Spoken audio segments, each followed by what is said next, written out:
I'm sure you were once told that only if you cross the ocean and leave everything you know behind, you will finally reach the life you always wanted.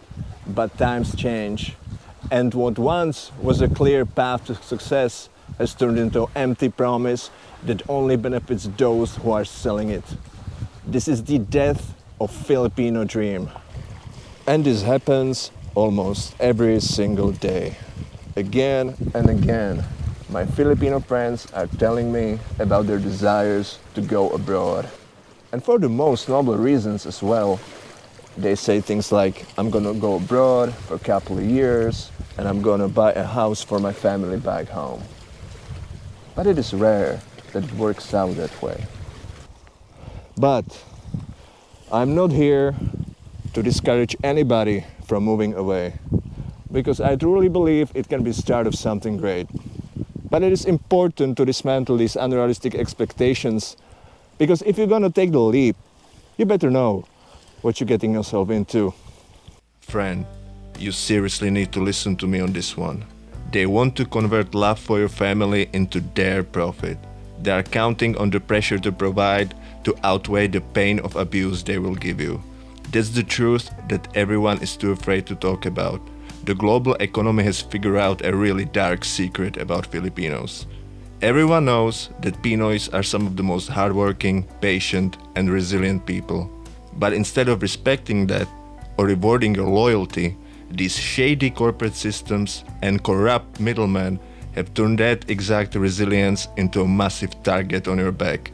Countless Pinoys abroad are suffering right now, and they are getting used and exploited on a level that people can't even begin to imagine.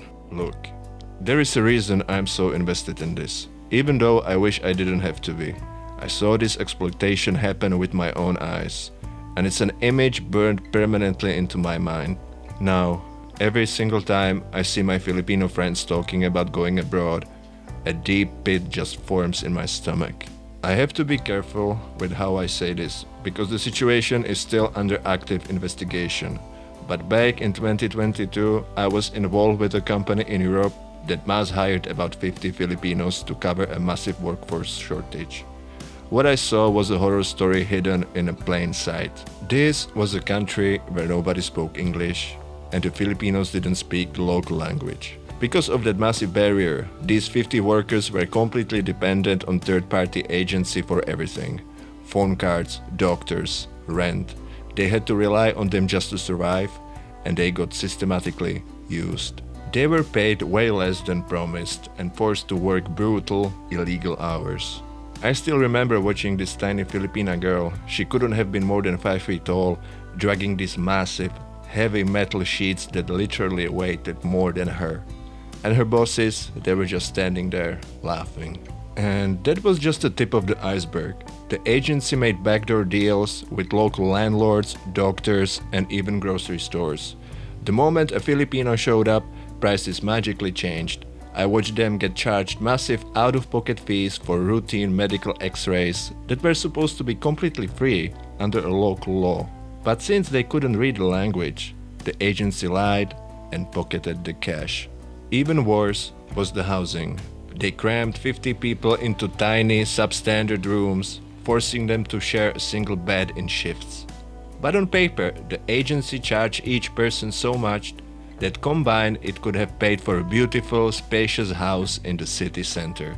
They squeezed every single euro out of them before these workers could even think about sending money home. And remember, this didn't happen in some lawless territory. This happened inside the European Union, one of the most heavily regulated places on Earth.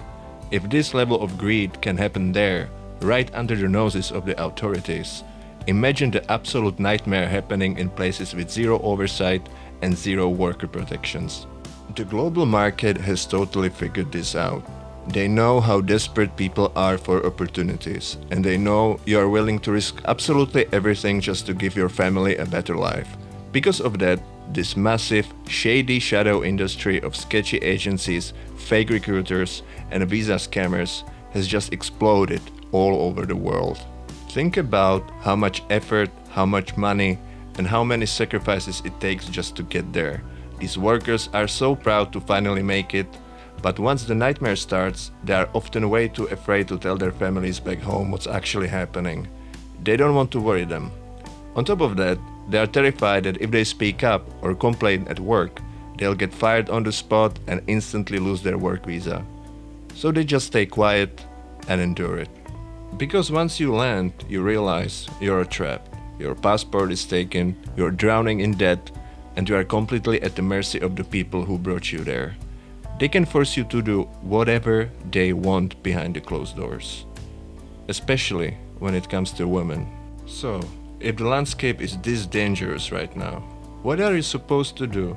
Am I telling you to just give up, stay home, and forget about building a life abroad? Absolutely not.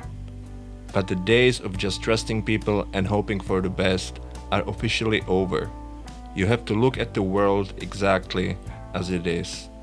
Before you even start thinking about packing your bags, you need an ironclad plan B. You must build an emergency fund that nobody else can touch, completely separate from your agency, your employer, or even your family accounts. You need a personal lifeline that is yours alone. Because if things go sideways, if the job is a total scam, or if you end up in an abusive situation, you cannot afford to be stranded at the mercy of a corrupt agency. You need your ticket back home already paid for and ready in your pocket from day one. You have to go into this being hopeful, but completely realistic. You need to actually plan for the things to go wrong. And if they do, please listen to me. Do not let pride or shame keep you trapped over there. There is absolutely no shame in raising your hand, admitting that the dream turned into a nightmare, and asking for help. Your life and your safety matters a million times more than trying to save a face for a bad situation you didn't even create. True bravery isn't jumping into the dark just because someone sold you a beautiful lie. It's knowing how dangerous the water is and making sure you can swim before you dive in. Protect your money, question every single promise, and never let your love for your family be used as ammunition to trap you in the system designed to break you. And that's exactly why this whole topic just sticks with me. It's heavy, yeah, but it's just so fascinating to look at how the world actually works behind the scenes and what people are willing to go through just to find a little bit of freedom. This isn't just one-time topic for me either. It's a reality that touches so many lives, and it's something I really want to dive deeper moving forward. Because at the end of the day, pointing out the traps isn't about being negative or ruining the mood. It's just about looking out for each other and finding a path that actually works. We are going to keep pulling back the curtain, talking about the real stuff, and figuring out how to navigate these systems without getting broken by them. If you want to stay tuned for those conversations, stick around. I appreciate you listening. Take care of yourselves out there.